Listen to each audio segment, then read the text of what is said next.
Olá, queridos e amados irmãos, a graça e a paz do nosso Senhor Jesus. Eu sou a missionária Alessandra Rocha, do canal A Verdade que Fortalece. Este canal foi criado para estudarmos a Bíblia Sagrada verso a verso, o texto em seu contexto, com a finalidade de alcançarmos o maior entendimento da vontade de Deus para as nossas vidas e para que possamos edificar e fortalecer a nossa fé. Estamos na nossa 15ª aula da Epístola aos Gálatas, conhecida como a Carta da Liberdade, que nós a intitulamos de A Graça que Liberta, Justificação e Santidade pela Fé em Cristo. Estamos estudando a unidade 5, Permanecendo na Liberdade. E na aula de hoje iremos abordar a natureza da liberdade cristã, que está em Gálatas capítulo 5, do verso 13 ao verso 15. Estudaremos que tipo de liberdade é a liberdade cristã.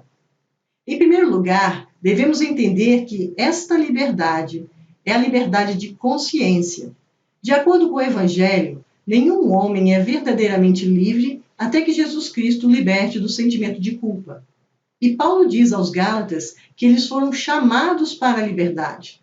Isso aplica também a nós. Nossa vida cristã não começa com a decisão de seguir a Cristo, mas com o chamado de Deus para fazê-lo. Em sua graça, Deus tomou a iniciativa enquanto nós ainda éramos rebeldes e pecadores. Neste estado, nós não tínhamos desejo de abandonar o pecado e abraçar a Cristo. Nem tínhamos a capacidade de fazê-lo. Mas Deus veio até nós e nos chamou à liberdade. Se somos cristãos, não é porque temos mérito nisso, mas pela vocação graciosa de Deus. Chamados para a liberdade. Este é o significado de ser cristão. E quais as implicações da liberdade cristã? Paulo explica que o que é liberdade e para a qual nós somos chamados, a fim de esclarecer falsas interpretações e protegê-la de abusos irresponsáveis. Este é o assunto que nós iremos tratar na nossa aula de hoje. Mas antes de começarmos a nossa aula, eu quero lembrar aos irmãos que na descrição deste vídeo vocês encontram a bibliografia, que é a lista dos autores e teólogos que nós consultamos para realizar as nossas aulas.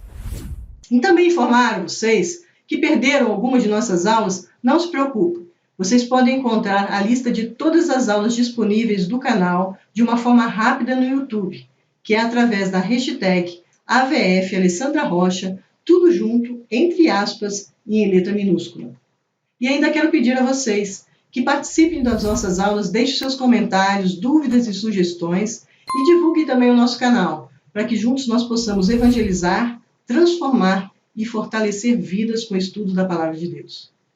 Agora, queridos, vamos neste momento pedir a Deus para que a nossa mente seja iluminada pela ação do Espírito Santo, para compreender a natureza da liberdade a que Cristo nos libertou, a fim de desfrutarmos com sabedoria, com equilíbrio e responsabilidade para glorificar o nome do Senhor.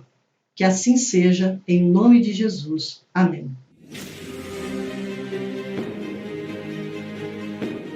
A natureza da liberdade cristã. Vamos ler Gálatas, capítulo 5, do verso 13 ao verso 15. Porque vocês, irmãos, foram chamados à liberdade, mas não usem a liberdade para dar ocasião à carne. Pelo contrário, sejam servos uns dos outros pelo amor, porque toda a lei se cumpre em um só preceito, a saber, ame a seu próximo como a você mesmo. Mas se vocês ficam mordendo e devorando uns aos outros, tenham cuidado para que não sejam mutuamente destruídos. Vamos interpretar esses versículos. Vimos no versículo 13 ao versículo 15 de Gálatas 5 o uso correto da liberdade. Paulo declara conscientemente a natureza da liberdade cristã para a nossa conduta ética. Não é liberdade para satisfazer a carne, não é liberdade para explorar meu próximo e não é liberdade para ignorar a lei. Para Paulo, a teologia não tinha o menor valor se não podia ser vivida no mundo. A lei passou, a graça assegura de toda maneira o perdão, mas ficavam duas obrigações: glorificar a Deus e amar ao próximo. Nós podemos observar que Paulo tinha uma mente predominantemente prática. Ele declara que tinha chegado ao fim o reino da lei e tinha começado o reinado da graça. A lei passou, a graça assegura de toda maneira o perdão. Mas vale ressaltar que fica até o fim de nossas vidas duas obrigações: A primeira é a obrigação para com Deus. Mesmo que não esteja sendo mencionado aqui, está implícito em todo o pensamento de Paulo, que é a obrigação de não manchar e sujar a vida pela qual Jesus pagou com a sua própria vida. Devemos viver uma vida santa para glorificar o nosso Deus que é santo. A segunda obrigação é a obrigação para com os nossos semelhantes. Paulo sugere que devemos servir uns aos outros como escravos do amor. Nessa passagem, nós podemos parafrasear Paulo de uma forma bem clara e entender o que ele quer dizer. Ele diz assim: vocês Gálatas, que querem ser tão zelosos com a lei, a qual eu disse a vocês ser escravidão, mas se vocês estão procurando a escravidão, eis o tipo de escravidão que é inofensiva, até mesmo benéfica na demonstração do amor.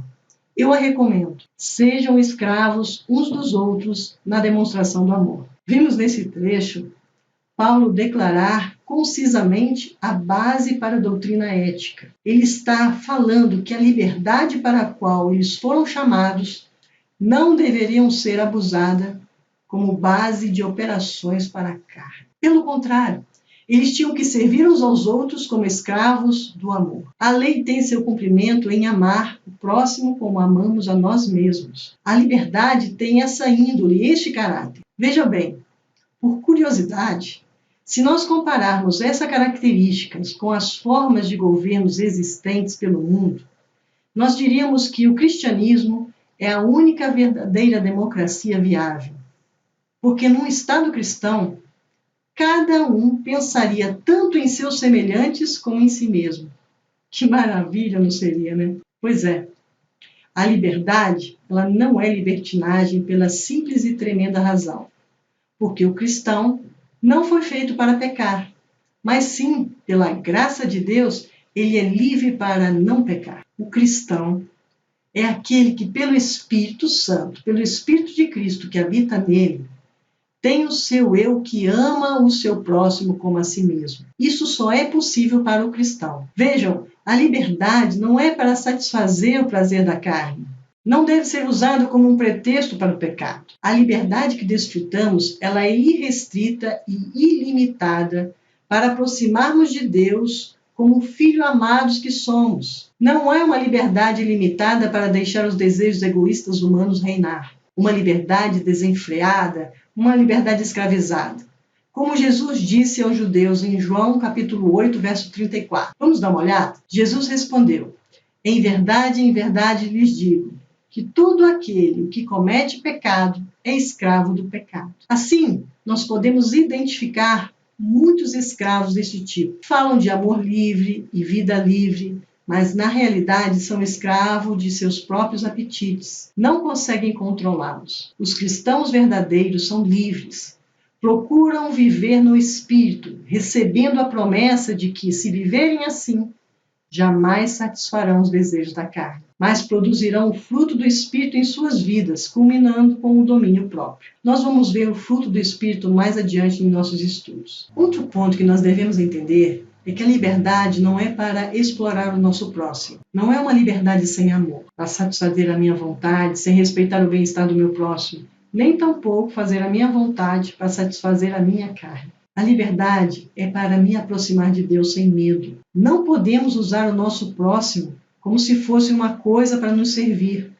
Temos que respeitá-los como pessoa e nos dedicarmos a servi-los. Através do amor, temos que nos tornar escravos uns dos outros, sacrificando o nosso bem pelo bem dos outros. Isso é difícil, não é? Pois é. Mas a liberdade cristã é serviço e não egoísmo. Mais uma vez eu falo que, em um determinado ponto de vista, a liberdade cristã é uma forma de escravidão. Não escravidão para a nossa carne, mas para com o nosso próximo. Somos livres em nosso relacionamento com Deus, mas somos escravos em nosso relacionamento com os outros. Esse é o significado do amor. Se amamos, servimos. Não mordemos ou devoramos uns aos outros com atos ou palavras maliciosas. Morder e devorar são atos destrutivos. Amar uma pessoa não é possuí-la para si, mas servi-la para ela mesma. Paulo sugere no texto que o amor fosse exercitado pelos Gálatas, pois havia ali lutas e amarguras entre eles. Podemos entender que havia um forte antagonismo entre eles, provavelmente entre aqueles que tinham sucumbido à propaganda dos judaizantes legalistas e aqueles que estavam firmes em Cristo. Paulo percebia que o amor não podia vencer aqueles que se opunham a Cristo, porque discussão sem amor resulta em conflito eterno, conflito contínuo. Na verdade, só há uma forma pela qual eu provo que realmente amo a Deus: amando o meu próximo. Nesse sentido, todos os preceitos da lei são cumpridos quando amamos. Liberdade não é para ignorar a lei. Paulo nos diz que somos cristãos, somos libertos da lei, do jugo da escravidão, a qual ele enfatiza tratar do relacionamento com Deus. Isso significa que a nossa aceitação da parte do nosso Deus não depende da nossa obediência às exigências da lei, mas da fé em Cristo, que assumiu a maldição da lei quando morreu. Embora não possamos ser aceitos por guardar a lei, depois que somos aceitos por Deus, continuamos guardando a lei, por causa do amor que temos para com Deus, que nos aceitou e nos deu o seu Espírito para nos capacitar a guardar a lei. Os preceitos da lei são cumpridos quando amamos. Temos que ter essa convicção. Assim, nesse trecho, mostra que o apóstolo Paulo, ao denunciar a doutrina dos judaizantes da justificação pelas obras da lei, ele não estava querendo aqui dizer que a lei havia perdido valor. A lei permanece como norma de vida e gratidão para todos aqueles que foram justificados pela fé somente. Toda a lei de Deus, pelo menos a segunda tábua da lei, que trata dos nossos deveres para com o nosso próximo, se cumpre em um único ponto: amar o teu próximo como a si mesmo. Temos que entender isso de uma forma muito clara. Tá certo, queridos? Bom, assim nós encerramos a análise dos nossos versículos hoje. Porém, antes de passarmos para as nossas considerações finais, eu quero reforçar o entendimento quanto à obra libertadora de Cristo, a salvação e a liberdade cristã. A salvação é a libertação. Quando falamos de salvação, normalmente nós nos referimos ao livramento eterno da nossa alma e à vida eterna que desfrutamos. Porém, a obra de Cristo tem também outros efeitos salvíficos, e é isso que eu quero enfatizar aqui. Vamos ver. A obra libertadora de Cristo. Vamos dizer que a principal obra é a salvação, que é o livramento eterno da alma, é a vida eterna. Mas ele também nos liberta. Nós somos livres do castigo, da lei, do reino das trevas e de nós mesmos. E eu fiz um pequeno resumo sobre cada um desses tópicos. Somos livres do castigo. Por quê? Porque Jesus sofreu o castigo, a punição que merecíamos pelo nosso pecado. Deus nos livra do castigo, mas a consequência do pecado vem naturalmente. Deus pode retê-la, mas não é garantia que ele o faça. Aí nós trazemos à nossa memória o Salmo 23, no verso 6, que diz assim: certamente a bondade e a misericórdia do Senhor nos seguirão. Nós temos a esperança da misericórdia de Deus para reter a consequência do nosso pecado. Nós temos essa esperança. No que diz respeito à lei, Jesus nos livrou do domínio da lei. Não foi tanto libertar a nossa vontade da servidão do pecado, mas libertar nossa consciência da culpa do pecado e trazer para nós também a convicção de que podemos vencer o pecado, porque nós não somos justificados para pecar. Nós somos libertos para não pecar. No que diz respeito ao reino das trevas, nós somos livres do reino das trevas. Esse livramento ocorre no momento em que a pessoa se rende a Cristo. É algo imediato. Nenhum demônio permanece dominando aquele que é salvo. O diabo pode fazer o que Deus permitir. Haverá tentação, perseguição, sugestão e até opressão, se Deus autorizar. Possessão? Jamais. Os demônios não têm poder sobre a nossa vida. Nós temos que entender isso de uma forma muito clara. E somos livres também de nós mesmos. Essa é a parte mais difícil. Liberto de nossas próprias limitações, fraquezas, conceitos errados, natureza e hábitos pecaminosos, entre outros.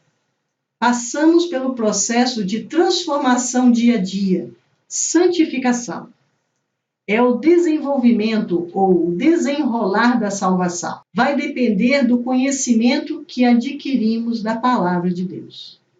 Por isso que é importante estudarmos a Bíblia, estudarmos a palavra de Deus para podermos entender os propósitos divinos para nós e conseguirmos libertar de nós mesmos, dos nossos pecados. Feito essas considerações, que devemos guardar essas verdades sobre a obra libertadora de Cristo, vamos agora às nossas considerações finais. Considerações finais. Somos chamados à liberdade. Liberdade essa que é a paz para com Deus, purificação de nossa consciência culpada através da fé em Cristo crucificado, a inegável alegria do perdão, da aceitação, o acesso à filiação, a experiência da misericórdia sem méritos.